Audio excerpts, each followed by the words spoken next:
निकाल तोरा बहिन के लोहा टीना प्लास्टिक टूटल फूटल बाल्टी सीसी के ना तो सब पकड़ियो ला जाई रे। ए बबुआ कुल जल्दी जल्दी निकला सा दुआरी ना तो सब पकड़ियो ला पहुंच जाई गाड़ी तो खइलो अपने बाप के गाड़ी।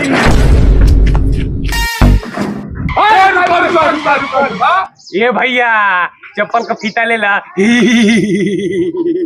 लेवे के तो सब कुछ ले ला।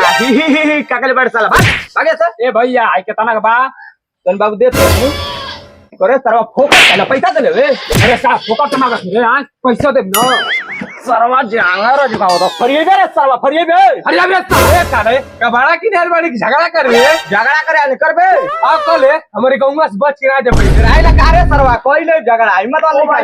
ये भाई हमारे द्वारे पे चलो ना बड़ी न कचड़ा बा। हम तुमको कचड़ा उठाना लगता है रे मातारी का बेटा। और ये मर्दा भाई तारा गुस्सा काहे बाड़ा। कचड़ा का मतलब लोहा लका डिब्बा डिब्बी कितना हो बहुत बा। हाँ तो चलो चलो ए भाई केस ले ला का।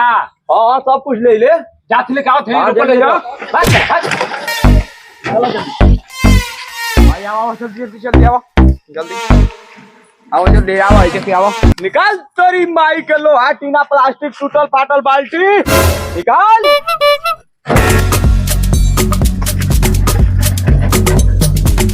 ए भाई जल्दी से लौड़ा लकड़ी निकाल ले दूसरा द्वार देखे के बा।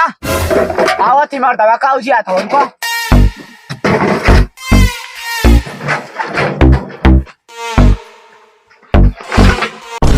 अरे मर्दा तू तो लोहा लकड़ का दे पूरा प्लास्टिक बा। लेवे का तना ना लेवे का जा घरे चल ले लिए लेते हैं।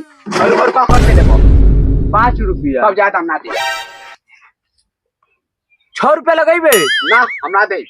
7 रुपया 8.5 रुपया दे लेबा तो बोला ना लेवे के तो चाहे घरे ले आओ साला ले आओ 1.5 रुपया घटे सब ले आओ।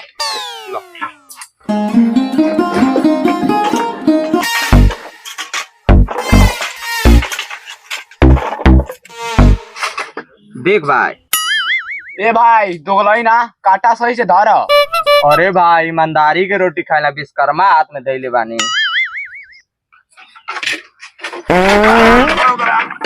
और ये मर्दवा आगले नहीं खबा का कई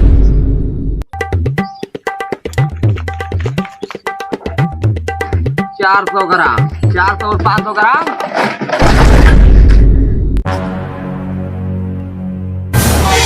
करे सरवा अपन माई के बता ला फेंक रहा। तू ही ना कहला कि सब कुछ ले ले। सब कुछ ले ना मतलब भाई तो पूरा बढ़ ले ना सरऊ। ए भाई आई ले बा गुआइन मकर साल लेटरिंग में से लेकर बता रहे 2 रुपया एक और 1 रुपया 3 रुपया। ए भैया 2 रुपया का संपा पड़ी 1 रुपया का लट्ठा दे दो।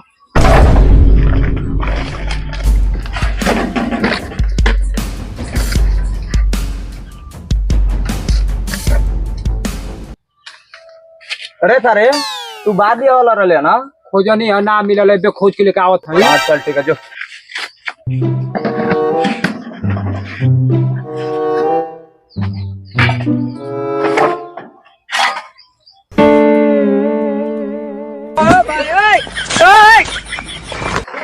अरे भैया अगर कितना देबो। अरे सारा पहले हाथ पैसा दे ले बहुत सड़ी ले भाग भाग भाग भाग।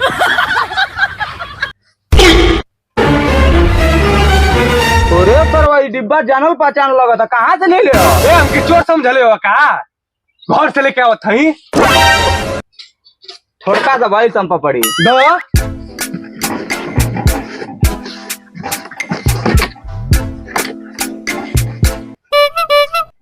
ए चला भाग।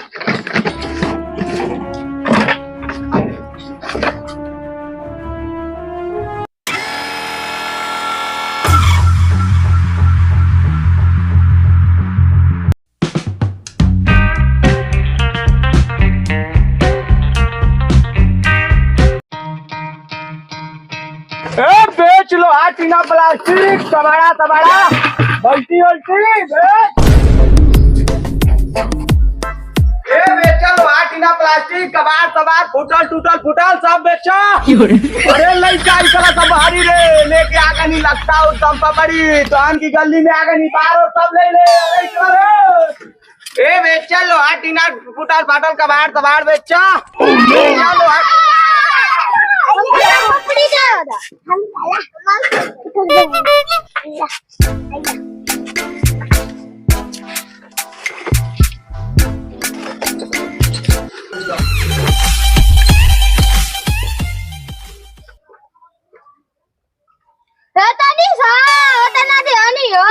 की पाइप रोल होता ना चाहिए भाग भाग जाओ जो पापा से अपन पैसा मांग ले भाग यहाँ से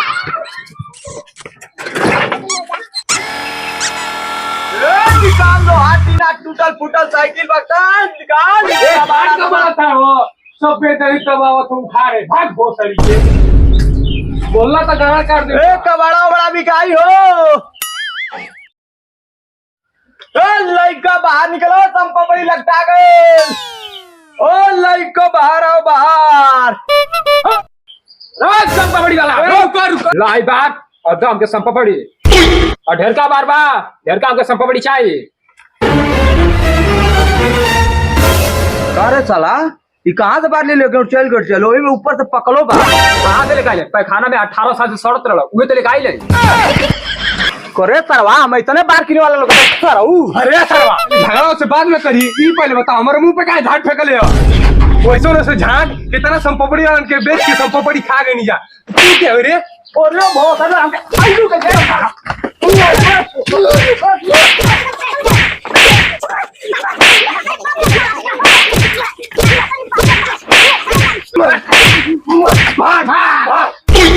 अरे माई रे माई बड़ा माथा चोरी कर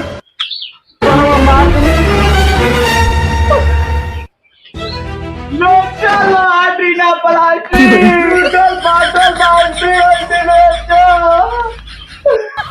चलो आटीना पलाटी